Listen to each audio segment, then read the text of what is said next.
Welcome into the Stokastic.com strategy show for UFC 278. We are sponsored by PrizePicks. Talk about some of those props over there at PrizePicks later on in the show. Of course, we're here to break this one down for you. As always, I'm joined by the fire, Pete Rogers Jr. Pete, last week, boy, the dogs were barking last week. Yes, sir. It was a crazy card. And we have another exciting card here. Obviously, some high profile names, some compelling matchups. You have one of the best pound for pound fighters out there, and you got some crazy plays and some crazy DFS salaries as well. So I can't wait to break it down. Of course, if you got any questions, you can line those up in the YouTube chat or over if you're a premium member at Stokastic.com, and you leave those in Discord chat. If you just at me in Discord, it does help me out a lot to know that those questions are there. Of course, I'm here today. I will not be here on Saturday as I'll be in Nashville. Look at shaking your head. I'm just hoping once I get out of the game on Saturday night and hit Broadway up. I'm guessing I'm probably just got to order the fights on the phone, but I'm hoping maybe I can find a bar that'll have the UFC fights on. Nice. Yeah, it'd be cool. I'm sure, a day of football followed by fights. You can't go wrong with that. I will do an office hours chat on Saturday, probably late morning, early afternoon for our Stokastic.com members. So I will be in there on Saturday to answer any questions that you do have. But Pete, let's hop right into this main event. Kamaru Usman taking on Leon Edwards. Very familiar scene here for Kamaru Usman, a rematch, which has pretty much just been his life over the past couple of years. Over on DK, he is 9,100, 7,100 for Leon Edwards. And, to me, like, obviously, I mean, you're talking about, over 3.5-1 betting favorite here in Kamaru Usman. And you have to imagine that he's going to utilize grappling in this one. Now, the question mark is what does his hands look like coming off that hand surgery that he did have? It actually delayed this matchup. Initially, the UFC wanted to have this matchup during International Fight Week, delayed all the way here. So basically a month and a half, this fight was delayed here. So what's your take, Pete? I mean, I love this matchup. You have two of the best within the division, and Kamaru Usman, one of the best of all time. We've seen Kamaru kind of lean on his striking a little bit more, whereas early on within his career, he was such a dominant wrestler. He can still do that when he needs to. Obviously, when you wrestle, it's more exhausting. So, like, he always has a good cardio, but when you start falling in love with your hands because you're knocking people out or you're hurting people on the feet, it's hard to get away from, right? So we've seen his skills and his striking skills develop. I do think that Leon Edwards presents a difficult matchup, but I'm still siding with Kamaru Usman. It's hard not to side with one of the best of all time. And he's so well-rounded outside of like having, submission skills. I just think that his striking has improved and his wrestling is so dominant that at any point within a close round, he can just engage in wrestling, and whether he's just holding you against the cage, which, with some good volume striking against the cage, or landing a takedown and just having good top control, it's hard to get away from Kamaru Usman. Now, as far as salary, like 9,100, does he pay off more often than not? Yes, there has not really ever been a time where he hasn't paid off outside the Damian Maia fight. But the Damian Maia one was where you're acting like the mat is hot lava, and you do not want to go to the mat with Damian Maia. So you're going to look to keep it on the feet. So 9,100 for Kamaru Usman.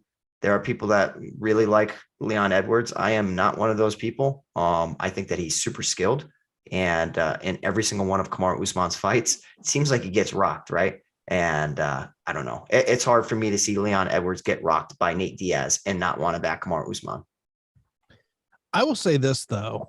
If you're looking for a low salary fighter in cash, I don't mind getting Leon Edwards. Okay. I don't hate it, right? Like, he needs to score points, though. He needs to score points. It's a punt play, which makes a ton of sense. You could stack the fight if you think it's going to be super, super competitive and come down like to the 5th round or something. Like, it's hard for me to really see like Leon Edwards winning 2 rounds, Usman winning 2, and it comes down to the 5th.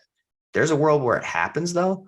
And if you do stack the fight, then I think that you could have a ton of, a ton of points.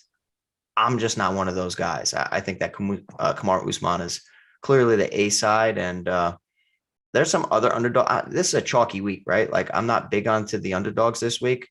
There's going to be tons of ownership on Leon Edwards just because of the 5-round nature. Look, I mean, we all love to get in these GPPs to try to take down these big tournaments. I love playing cash. I love playing head-to-heads, 50-50s, things along those lines. And this week there are some high-end salary fighters that I'm going to want to get to, and there's going to become a roster construction aspect. Like, let's say that you want to get to, maybe your core is let's just say it's a Romanov and Tyson Pedro. That may be a path to where you're able to kind of make that things work in terms of getting those low in there. Of course, this is the Stokastic.com strategy show, getting ready for UFC 278. Of course, you're not subscribed to Stokastic, hit that subscribe button, hit that notification bell so you know when the show is live here on the channel. Of course, coming up after us will be MLB Live Before Lock, as Greg and Adam we're getting ready for the early MLB slate here today. Of course, smash that thumbs up button. That really does help us a lot as well. And of course, share this with your friends. Let your friends know about it. And of course, if you're not a Stokastic Plus member, you want to get a little peek what's behind the paywall. Today's free premium day and tools are MLB player projections and PGA top golfers. Of course, everything we have to offer MLB night slates on DraftKings is 100% free for the remainder of the MLB season. Gives you a great chance to preview our tools. And before you purchase that, join the DK Night Owl link below to check out our tools and projections. Let's move over to the co-main event middleweight matchup. We got Paulo Costa taking on Luke Rockhold. 8,700 for Paulo Costa, 7,500 for Luke Rockhold. Of course, Luke making the headlines this week, talking about fighter pay and managers and taking some shots at the media over Chito Vera. But the question I have on the Luke Rockhold side is, what is that chin like in 2022? We have not seen him in 3 years. Last fight coming in 2019, hasn't won a fight since 2017. And I'm going to take some chances on Luke Rockhold in multi-entry lineups. My thought is of him potentially getting this one to the ground, maybe wearing down Paulo Costa as this fight goes on. But man, you got to love the GPP upside of Paulo Costa here, though. Yeah, I love this fight. I think that the Jose Aldo Merab Dvalishvili should have been the co-main event, but I do think that this is an extremely compelling matchup because Luke Rockhold, one of the most skilled fighters we have ever seen. I can honestly say that. And as we talked about in the Takedown City video, I think that if Luke Rockhold had a better chin, he would be one of the most dominant champs out there. His striking is so incredible. His kicks are great. His wrestling and jiu-jitsu is super, super, super underrated. And his top pressure is phenomenal as well. So he has multiple paths to victory. It's just, does he choose the correct path? Now, picking this fight, I think is extremely risky because I think that Paulo Costa is dangerous on the feet, which has been an Achilles heel for Luke Rockhold, is absorbing big damaging shots, and Paulo Costa wings shots. And, I think Rockhold will have the better cardio to a degree, but being outside the UFC for a little bit and being a little bit away from the sport, it's hard to really gauge where Luke Rockhold's at. Like I mentioned how this could be similar to Alexander Gustafsson against Nikita Krylov, where, Nikita Krylov wanted to really get on Alexander Gustafsson before he felt comfortable in there. And Paulo Costa should look to do the same thing against Luke Rockhold, right? Like go in there, make him feel uncomfortable. Do not allow him to feel comfortable and just get him out of there relatively quickly. So I think that you're going to need this fight. Truthfully, I think this is the salaries reflect where it's super, super affordable to get to it. And also how I foresee this fight going. I think that it's going to be a part of the optimal lineup. Rockhold has attempted takedowns, but like we mentioned, I don't know if he can absorb these shots from Paulo Costa. So I'm going to be picking Paulo Costa 8,700, but Luke Rockhold's going to be a very popular underdog. And like I said, if he had the best chin in the UFC, I would be picking him here over Paulo Costa. It's just the layoff and also the fact that I don't think he can absorb the shots from Paulo Costa. So 8,700 sounds pretty damn good for me for Costa. I think this is going to be a priority fight for me. Okay, I'm with you. And wasn't, because you talked about last week here on the strategy show about, you had gone back to like May of this year, looking at the salaries that were optimal. Wasn't 8,700 the one that was the most optimal? Yeah, it was like 54% of the time it was optimal. So for some reason, it seems like it's a sweet spot. I'm going to be treating it like it's a sweet spot because I'm favoring Paulo Costa. It's just like if Rockhold got back into the cage, fought an easier opponent, and then fought Paulo Costa, I think that I'd be more willing to back him here. But like, I don't know, man. I think that in 2022, despite how serious Luke Rockhold seems to be taking this and how he wants this fight and all this and that, I just think stylistically Costa puts it on him. Let's move over to a bantamweight matchup. You got Jose Aldo taking on Merab Dvalishvili, 8,200 for Merab, 8,000 for Aldo. Big matchup here at 135 pounds between these two guys. And I can tell you this, that me and Pete are on opposite sides of this one. This isn't going to be like a contentious of a couple weeks ago with me and you. We had a good conversation on Amanda Nunes and Juliana Pena. Oh, God.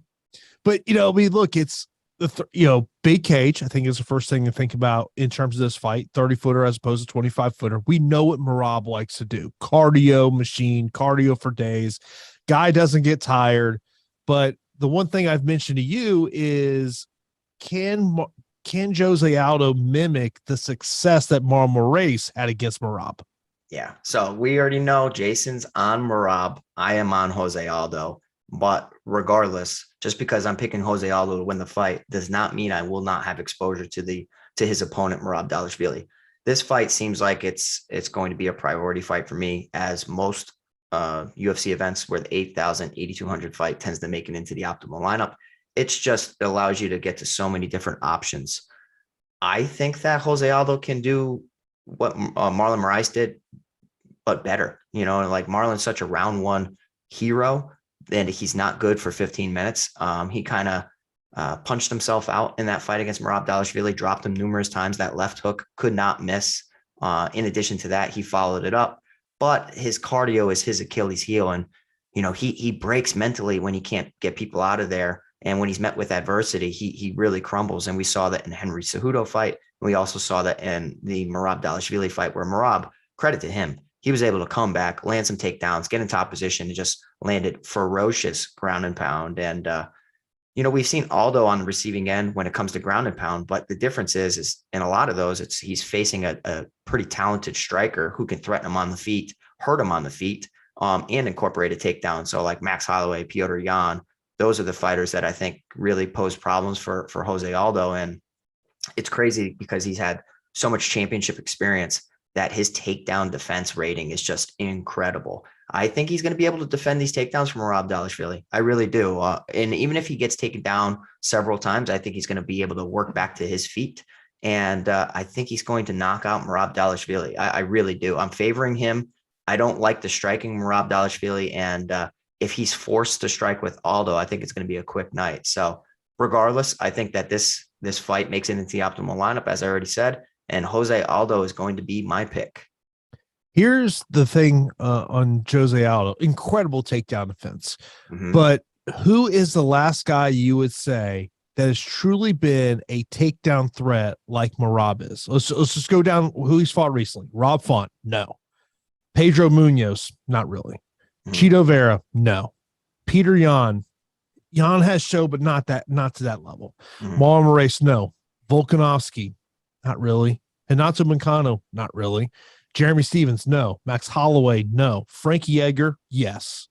So that's 2016 you got to go back to. Yeah. So, I mean, while that takedown defense has been tremendous, the one thing is he's primarily fought guys who were going to stand with him. Yeah, I mean, I get it. I do get it. I also think on the flip side, Merab Dvalishvili hasn't fought anybody who has talented takedown defense. Marlon Moraes, pretty poor in the takedown defense department. Cody Stamann, good offensively. John Dodson, good defensively, and Merab only went 2 of 20 in the takedown defense department. So I could see something similar happen here against Jose Aldo. Fair points by you. But the issue, like chat is bringing up, is if Aldo just wins a decision, does he really pay off? Probably not, but I'm still going to be picking him just because. Yeah, I mean that's the one thing, and if it's a decision, I'd much rather get to Merab's side of the equation because I think he's got a higher probability of being optimal in a decision. You know, looking over at our top fighter tool, you know, right now we've got Jose Aldo projected at 23% ownership. I think I haven't done any crunches. I usually do those crunches tonight and tomorrow morning. My guess is I bet I'm going to be in the 15 to 20% range on Jose Aldo.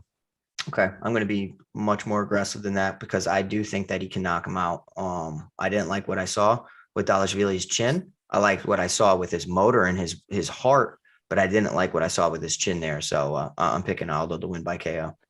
Sam, I appreciate the super chat as yes, Pete and I are here. Of course, I will not be here on Saturday, but Pete will be here on Saturday for Live Before Lock. Of course, the NFL preseason is here as we're now into week 2 of the NFL preseason, which means we have preseason DFS projections as we're giving you for only $5 for a limited time. So go grab that now. You can find the link in the description below for your $5 preseason projections, or use the promo code TUA at checkout. Of course, promo code TUA at checkout for $5 for our preseason DFS projections. Good luck. I know you got to match Jesse does a great job here at Stokastic.com of figuring out who's actually playing. That is a part of NFL preseason of knowing who's actually going to play in the games. Maybe you find out like last week with Miami Dolphins, Skylar Thompson played the entire game. You got to find those quarterbacks that are going to play the entire game over there. By the way, are you watching Hard Knocks? No, I am not. You got to check it out, bro. Yeah, I've been lacking with it. I have seen some little clips floating around and it seems like it's entertaining, but I've been lacking. Yeah, it's for anyone who's in football, like I would love to see back in the day, you remember when the UFC did UFC primetime and they followed around the main event fighters and it was like 3 or 4 weeks of shows on Fox. Like I wish we had more of that. I don't think I ever watched that, but I wish I did. Yeah, well, this is back 2011.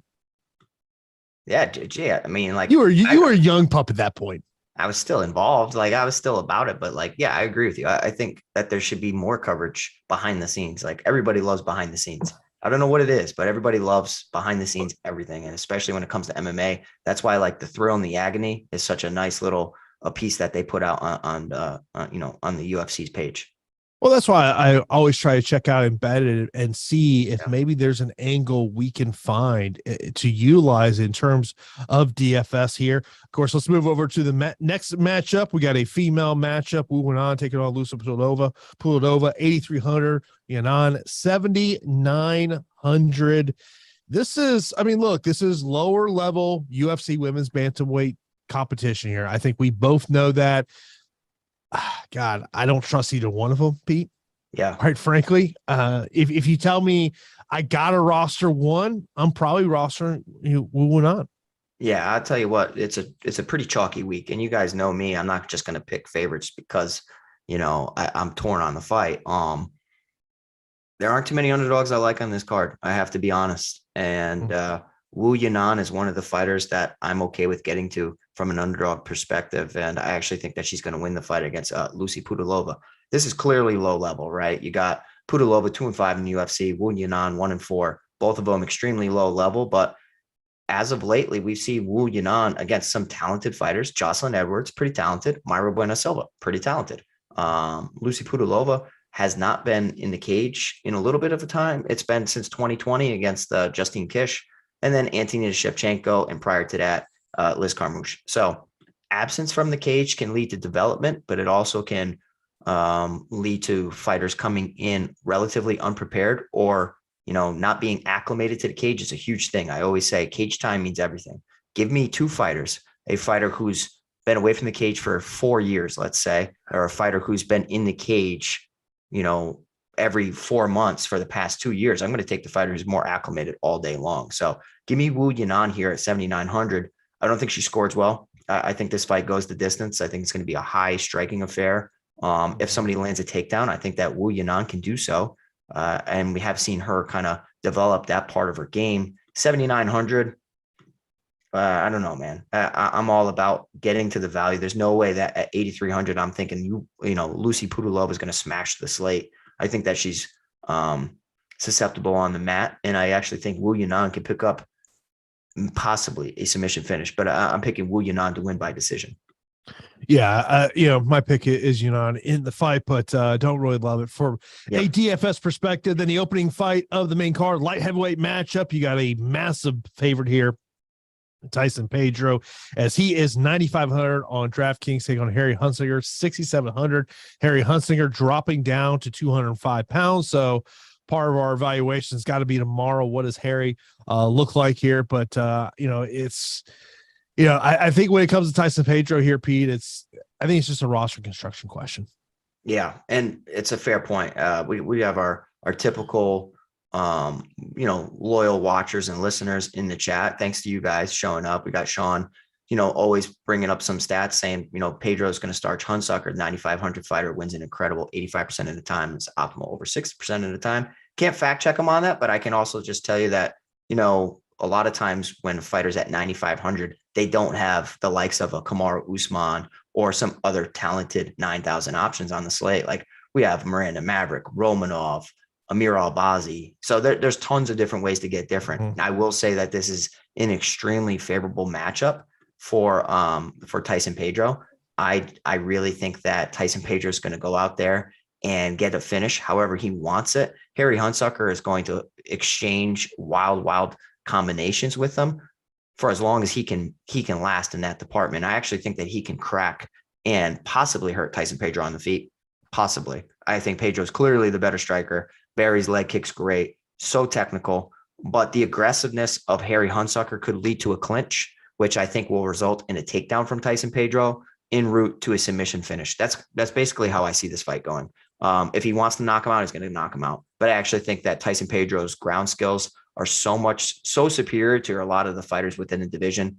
There's no way I'm going to be getting away from Tyson Pedro at 9,500. I think he's a strong play this week. Hunsucker, outside of landing one crazy shot that nobody saw coming, I think he has less than a 10% chance of winning this fight, to be honest, from a skills perspective. So it's a Pedro fight. It just comes down to salary and if you can make the rest of the lineup work. Sam brings up the point. He says, I see Maverick as a better value than Pedro just from a safety perspective.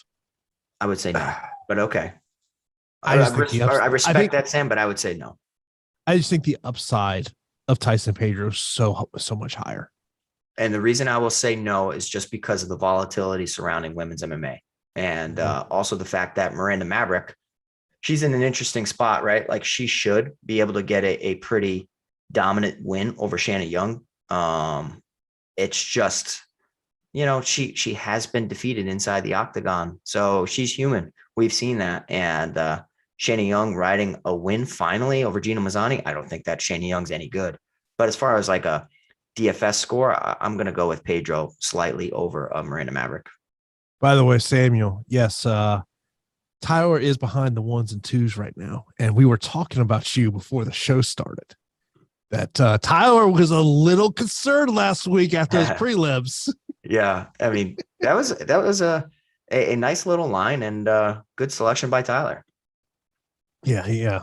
Last week, as I mentioned at the beginning of the show, the dogs were barking last week, and just not a lot of underdogs this week that I'm really looking at here. Let's move over to the next matchup, which is also, this is a heavyweight, Alexander Romanov. So, Pete's excited as he's going to take it on Marcin Tybura, 9,000 for Romanov, 7,200 for Tybura.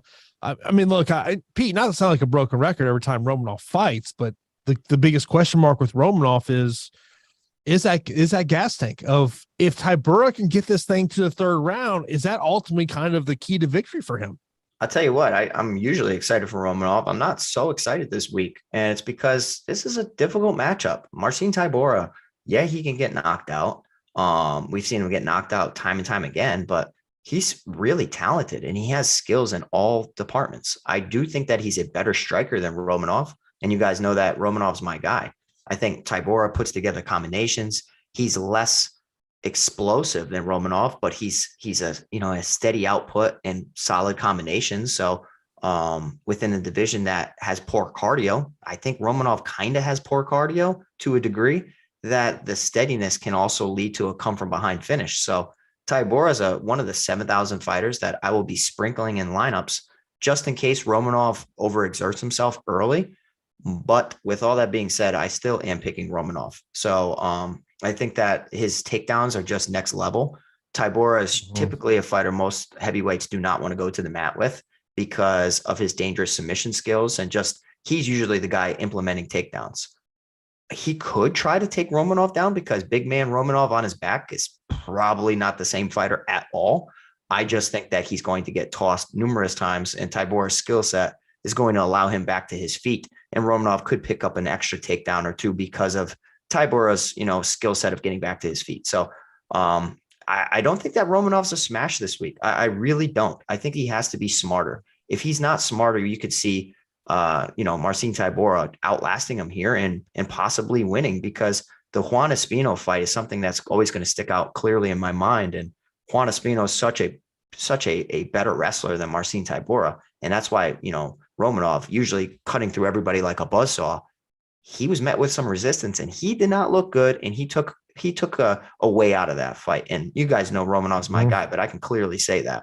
I think Romanov gets on top en route to a TKO finish or just a decision, but it's something I'm not super confident in. There's weeks where I plant my flag and I'm like, yep, I could see a finish. I could see a decision here. But I'm still going to be picking Alexander Romanov. I know you just talked about Romanov and the takedowns, and I know that is a prop that you're looking at over there at PrizePicks. Of course, PrizePicks, the sponsor of the Stokastic.com strategy show. Of course, we're getting you ready here for UFC 278. Of course, PrizePicks has got their daily prop-based contest. Of course, when you sign up over at PrizePicks.com or click that link in the description below and use that promo code, also they got instant first match deposit of up to $100. And Alexander Romanov, that prop over there on takedowns, 2.5, Pete. Yeah, I'm saying he's getting more. And the reason he's going to get more is if this gets stretched out 15 minutes, I think one round is fair. But I also think that Tybura is going to work back to his feet and kind of just get mat returned. So let's hope that the stat recorders out there record it correctly, because I do think that we're gonna get those 3 takedowns. I know we're PrizePicks. You don't love playing fantasy score. It's not your favorite category to go to, but there is one that stuck out to you this week. Yeah, I mean, it's just, I think it's slim pickings in order to have like I think the lines are pretty sharp, to be honest, but it's going to be the under on Lucy Pudilova. I don't think she wins. And I think it's going to be a high striking affair. And I think Wu Yanan's going to outlast her. So how can I pick Wu Yanan on one platform and not look to, side with her on the other? So I'm going to be taking the under on the Lucy Pudilova fantasy score in hopes that Wu Yanan can pull this off. Two props, and like I agree with what Pete said there about these are some good lines here this week. Two props that stuck out to me. First up, I'll go over to the significant strikes category, and Paulo Costa. That number currently sits at 45.5. I lean the under in that situation. The reason I lean under is just the question marks with Luke Rockhold's chin. And then over on the fight time category, I'm looking at that Miranda Maverick 12.5. I'm looking at the under there on Miranda Maverick to get a finish sometimes before the 12-minute mark. I like the Miranda Maverick one. The Rockhold and Costa one's interesting. You would think that Rockhold can't absorb 40 strikes. Who knows? But I think that those are two lines that I would attack as well. Of course, be sure to check out PrizePicks. Head over to PrizePicks.com.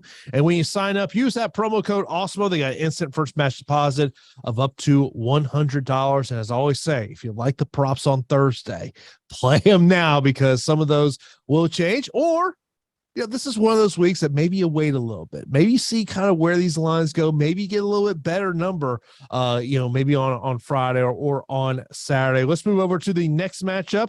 We've got Jared Gordon taking on Leonardo Santos. Jared Gordon, he is 8,900, 7,300 for Leonardo Santos. Volatility, Pete, on both sides of this equation, I think. Yeah, I think there's less volatility on the Gordon side, but I understand where people are a little hesitant now. Jared Gordon's my buddy, my guy, and I'm going to be rooting for him. And even though he's my friend, I can tell you that, Leonardo Santos is dangerous. He's super dangerous, especially in round one. But given his age and where he's at within his career, outside of round one, I don't think he's built for 15 minutes. So if Gordon can survive round one, I think it's his fight to lose. And I think he's going to go out there and put together a complete performance. He's the better minute winner. Gordon can put up good takedowns and can put up high scores. He has done it in the past. So I actually really like this fight from a GPP perspective. And Leonardo Santos on the card has some of the best round one potential because in Gordon's losses, he has been finished. Granted, he's been finished against some pretty dangerous opponents, Diego Ferreira, Joaquim Silva, Charles Oliveira, and Grant Dawson.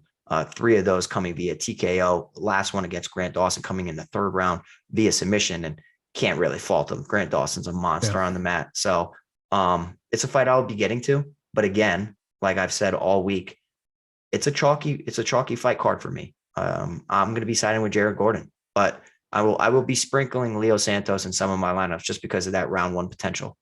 Yeah, I mean, I'm worried about, Jared Gordon, just, opportunity for Leonardo Santos. Yeah. But if you tell me this fight hits round 3, give me Jared all day long.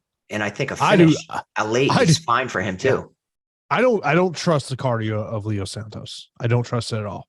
But I do the upside of him winning early on this fight. I mean, look, you tell me I got to play one side or the other. To me, it's play Jared Gordon. Agreed. Yeah, we're on the same page. Let's move over to the next matchup. It's Sean Woodson taking on Luis Saldana. 8,800 for Sean Woodson, 7,400 for Luis Saldana. I mentioned earlier on the show, bigger cage here. And I think the bigger cage is a huge advantage here for Sean Woodson because of that length. I mean, we know the boxing that Sean Woodson has. I mean, typically Sean Woodson opponents want to try to utilize grappling to take away that. I don't think Saldana's going to do that. I think this is a fight they're going to play on the feet, and I like Sean Woodson here. Yeah, I mean, he could. He's looked to take down Austin Lingo 5 times. He failed to take him down any of them. He looked to take down Bruno Silva 5 times, and he landed 2 of them. I think it's going to be much more difficult to take down Sean Woodson than both of those fighters. So Woodson's going to be hitting Saldana with broomstick straight punches, like from the outside, just popping that head back like a Pez dispenser. And Woodson's super, super tricky. I think that if he does get taken down, he's susceptible to getting finished on the mat, as evidenced in the Julian Erosa fight. But, in every other performance, he looks pretty complete, throws at a high volume, knows how to fight with using his reach as, to his advantage. A lot of fighters have, reach advantages and they don't use it. He actually does. So he would throw tons of combinations, good straight punches. I'm favoring Sean Woodson to win this striking matchup. I don't really know if I like this fight from a DFS perspective, just because I think it's going to go the distance and mid 80s, low 90s type of winner. I'll get exposure to it. Clearly, Saldana is not a cakewalk matchup. I think that he's dangerous, but there's nothing that I've seen to make me want to pick Saldana over Woodson. So again, chalky call, but I'll be going Sean Woodson 8,800. This is one of those fights where I want to see where ownership goes as we get into Saturday. You know, sitting right now, we got them projected at 32% ownership over on DraftKings. So like it's going to be one of those equations where I'm kind of looking at where are the 9,000 fighters at? And then maybe could I potentially find some leverage spots, you know, if with those fighters, you know, say a Jared Gordon, a Sean Woodson, Paulo Costa, a Victor Aoriqileng. That to me is kind of that spot that I'm going to be looking at and saying, okay, in that 86 to 8,900 range, is there someone that I can get leverage on? Maybe it's Sean Woodson, maybe it's somebody else. Yeah, I love that strategy, Jason. And that's why you are one of the best guys to follow within the division. And I appreciate it because when I'm kind of blinded by something, just looking at it from a data perspective can really help you get an angle against your opposition. And we got a big card here. I think everybody's pretty excited for UFC 278. If we can get those likes up to 278 likes, we'd really appreciate it. And it does a lot for us and shows the company that you guys appreciate what we do. Next up, we got a female matchup. Miranda Maverick taking on Shayna Young. Shayna Young, 6,900, 9,300 for Miranda Maverick here. Low ownership on both sides of the equation here, Pete. Yeah, I'll tell you what, man. Like Shayna Young really, I remember she busted the slate, didn't she? Because Mazzani was a massive favorite and Shayna Young was 7,300 and, you know, ended up getting a TKO win in the second round, 98 fantasy points. And I don't think she's UFC level. I just don't. And I actually think that Miranda Maverick has championship aspirations and championship potential. But as long as Aaron Blanchfield's in that division, I think it's going to be Blanchfield's division for the longest time, or at least, you know, as like the gatekeeper within the division. So I think that Miranda Maverick can get this done standing. She can be the better fighter, the better minute winner in the striking department. And also getting takedowns is something I think is going to be huge. She landed 4 of 7 against Sabina Mazo en route to a second round finish, scoring 110 fantasy points. And guess what? I think the same thing's going to happen here against Shayna Young because, you know, despite having a wrestling background, I think she's going to get taken down and butchered, whether it's via ground and pound or submission. So it's women's MMA, super volatile. Anything can happen. Shayna Young possibly has more confidence now that she actually picked up a win. Maybe that leads to some momentum and she gets another one here, but less than 10% chance, in my opinion. No way that I'm going to be picking Shayna Young over Miranda Maverick. And if I'm getting to Young, it's just a sprinkle because of salary. That is it. Yeah, it's I don't want to get Shayna Young at all. I mean, she's, you know, she's now training your favorite gym, Syndicate MMA, out in Las Vegas. I hope that it doesn't get out to Syndicate that you got this one podcast guy that absolutely hates your gym. I just don't. I think that they are the most overrated gym out there. When I hear it, it's like, I don't know if it's like, you know, automatic fade. I think it's just like, I take that name with a grain of salt. Whereas like when I hear other gyms like Fortis or American Top Team, I'm like, okay, that could lead to development and actually make me want to side with them because of the coaching staff. Syndicate, it's not so much that. I don't know. It just is. I'm just laughing what Tyler said in the chat. That's all I'm laughing about. Oh, hey, Tyler, I'm okay with Killcliff because outside the name, it's just absolutely terrible. I like the coaching staff and a ton of fighters there at Sanford, aka Killcliff. So, you know, that's a gym I like. That is a gym I actually like. I literally, I want to like almost write down all the names that gym has been. Yeah, it's a lot, bro. We kind of conquered it a couple weeks ago. I think we got like 9 of them. So, yeah. Well, I think the initial was, oh God, what was it? They were a sponsor of mine, and I can't think of what it was. It was a t-shirt company. Yeah. Oh man, what was it? It was Glenn's company, Glenn Robinson, who founded the team. Yeah, yeah. He had an apparel company, and then it went to Black Zillions. Wasn't Jocko, was it? Jocko, yeah. It was Jocko Hybrid Training Center. See? They made some good shorts, though. I have some shorts. I fought in a couple of their shorts. So, yeah. Yeah, it's amazing how many that's gone down. Let's go on to the next matchup. We got AJ Fletcher here, 8,400, taking on Lucy at 7,800. Pete, what's your thoughts? So I like AJ Fletcher. He's a fighter that I actually think is going to do really well inside the UFC. Now, this is a dangerous matchup just because I think that Loosa isn't bad at all. It's always difficult when they pair such even fighters with each other, or fighters that I think could blossom into something within the division. They're kind of like, all right, you guys fight. And it's like, well, I wish they didn't derail one person's career. I think that AJ Fletcher is a guy that I will be getting to, and he's the side that I will favor because I picked him to beat Matthew Semmelsberger, and boy, oh boy, did I feel smart because he looked good early. He went 4 of 6 in the takedown department. He scored 64 fantasy points in a loss. This guy looked like he was en route to a finish over Matthew Semmelsberger, and Semmelsberger, came from behind and ended up, turning the tide, and it was just a crazy fight.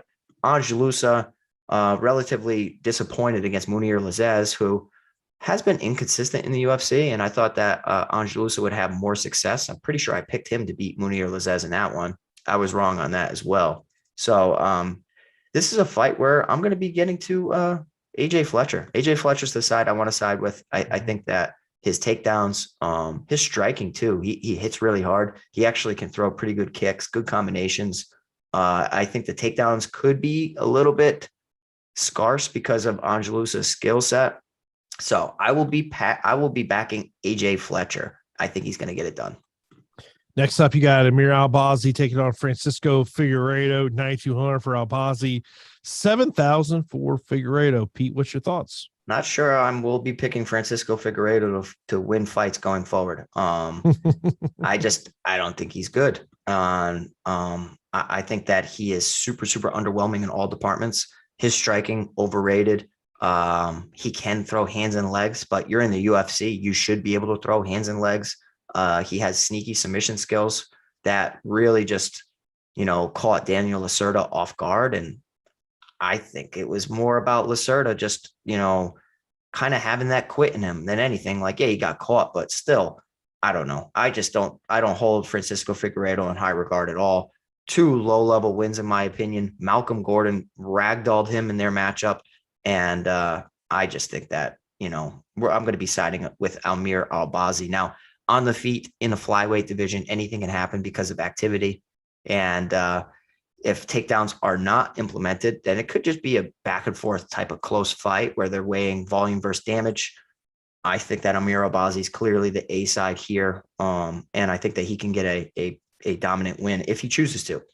It's all about choosing the correct path to victory. So Amir Albazi, 9,200, one of my favorite 9,000 plays on the slate.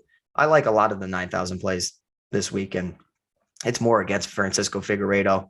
Anything can happen, but outside of sprinkling him in some of my 150 maxes, there's no way I would pick in Figueiredo over Albazi. Next up, we have got Aoriqileng taking on Jay Perrin. Perrin is 7,700. Aoriqileng, 8,500. And a lot of sharp people are on Jay Perrin this week here, Pete. Yeah, and I'm close. I'm torn. Obviously, normally Syndicate MMA, it's something where I feel like a lot of the masses will flock to, and I'm kind of always looking at the other side. I think that Aoriqileng demonstrated that he can pick up high fantasy scores as he did against Cameron Else. Round 1 finish, landed 1 takedown, also landed a knockdown en route to a high fantasy score. I think that Jay Perrin is pretty durable. I think he's hittable, but he has solid striking. But what we've seen over the years from regional MMA to Dana White's Contender Series to even, in his debut against Mario Batista, he really likes to take people down now. He's implemented takedowns more so these past couple of years than what he did early on in his career. He used to be a boxer. He used to just like throwing hands and working his Muay Thai.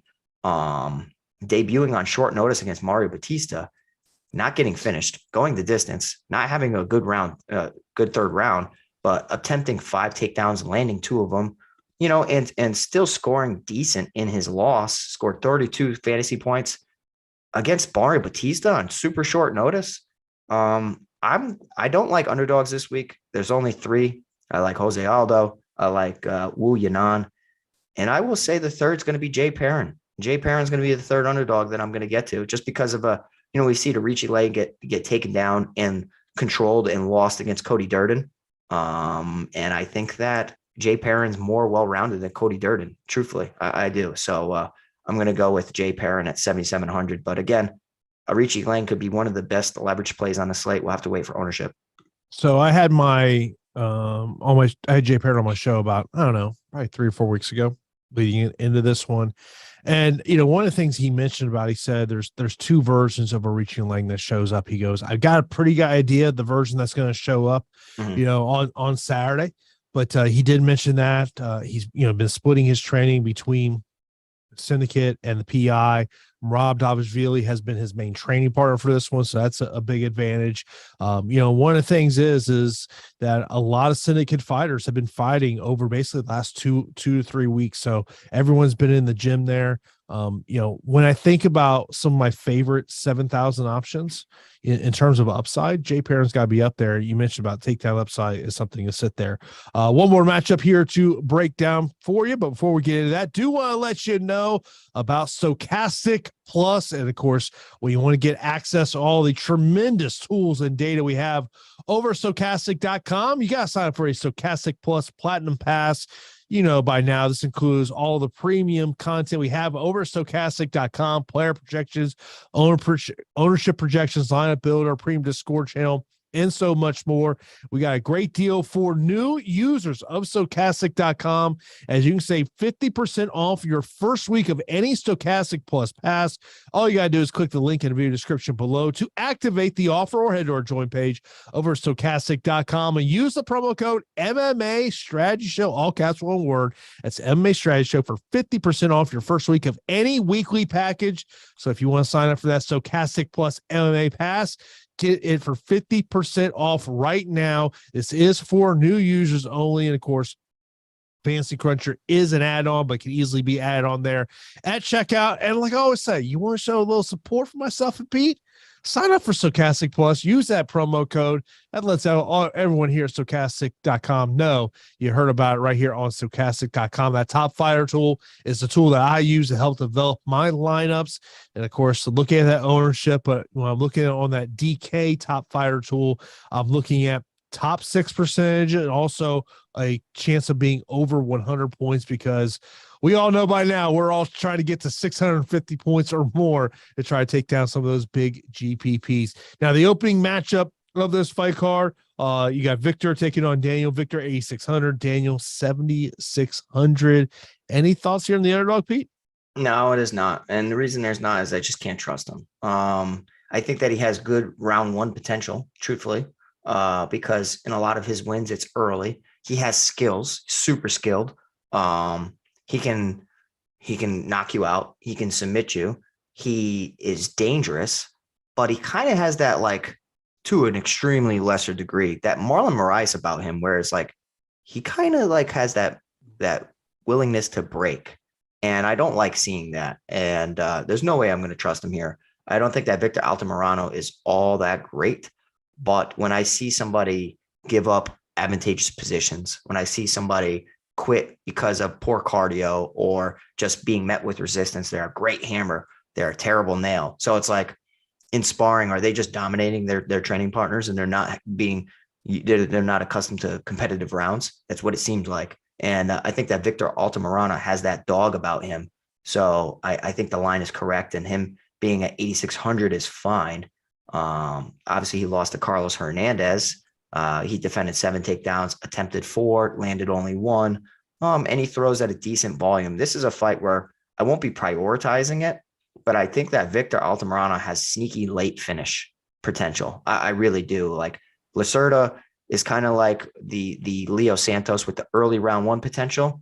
Outside of that, I don't like his chances over the course of 15 minutes. I think that Altamirano is going to be the better minute winner. And I will be favoring Victor Altamirano here at 8,600.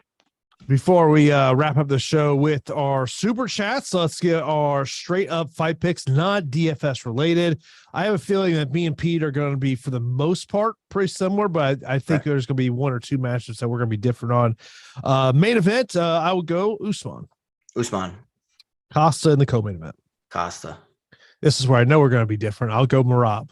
Jose Aldo, baby. What? Why are you shaking your head over there? No, I like Marab. I like Marab. I got some friends that train Marab. I'm a Jose Aldo guy. I really like Jose Aldo. I will go Yanan, Yeah, Yanan, Pedro, Pedro, Romanov, Romanov, Gordon, Gordon, Woodson, Woodson, Maverick, Maverick, Fletcher, Fletcher, Albazi, Albazi, Perrin, Perrin. Victor.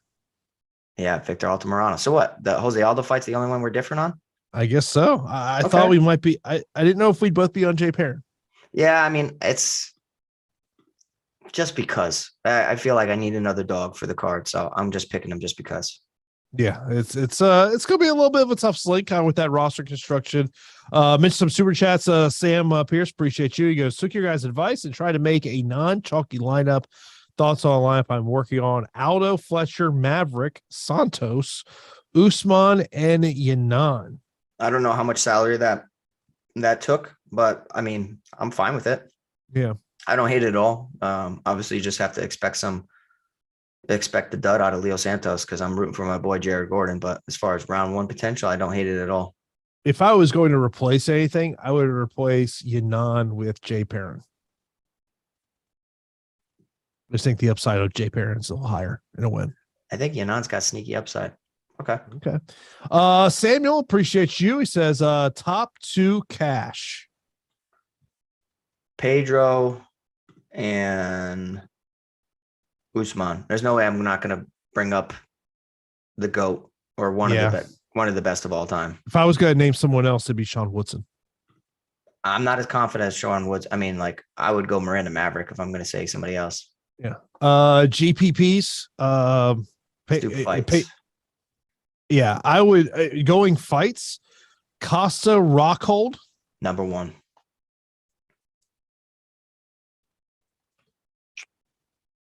Gordon Santos seems really. Yeah. Those would be the 2. Top 2 underdogs. Jose Aldo, Yanan for me. Okay. Top favorite inside the distance, man. I can name a bunch here. All right, ready? Tyson Pedro. Agreed. Paulo Costa. Agreed. Miranda Maverick. Yeah. Romanov. I'm a little worried about Romanov. I'm still expecting a finish, but like, I don't know. I think I would just much rather pick other spots. Top leverage plays. Jay Perrin. Hunsucker number 1. Hunsucker. Luke Rockhold. Any of those. Leon Edwards. Yeah, agreed. Top optimal plays. I think it kind of goes into what we were talking about with GPP in these fights. To me, it's looking at that Pedro Hunsinger fight, Costa Rockhold fight, Gordon Santos fight. Those are, I think, are the 3 fights that are pivotal. Yeah, I mean, I like my boy AJ Fletcher there at 8,400. That's such a nice little salary for his potential. Top dart throw. Top dart throw. Look, kind of like the Tyson Nam call I had last week with the top dart throw. Mm-hmm. I will say, damn, they all suck. Marcin Tybura, top dart throw. Okay. By the way, the funniest part about the O'Day Osborne Tyson Nam fight? What? Was the commentary as Cormier and Bisping are starting to have a friendly argument about who's winning the fight. And as Tyson Nam drops him, you hear Bisping go, "Who's winning now?" Oh, really? I didn't catch that. Yeah. I love Bisping. I do. So underrated as a commentator. So underrated. Yeah, he's fantastic. He is absolutely fantastic. Over under 5.5. We got 13 fights. Yeah, I'm saying over, bud. Yeah, I would say over there. MVP plays on FanDuel. Well, we don't have salaries, so but I think it kind of goes into relation to some of the guys we already talked about. Usman, Pedro, Gordon, Maverick. Yeah, I'd probably go Pedro. I don't even know. He's probably got what, $25 when it comes out. So probably 23 or 24, I'm imagine. yeah. Probably 23, I think is probably the likely scenario there. Favorite 3 to 4 parlays. If I was just going to run a 3-fighter parlay, the problem is like Pedro's salary is just so high. Yeah. I would look at I mean, we have so many big favorites. That's the problem with this card. So many big favorites. Like if I was going to do 3, I go Usman, Woodson, Fletcher. Okay, I would go Usman, Costa, and even if I do that, it's poor. It's kind of tough to just do 3. Yeah.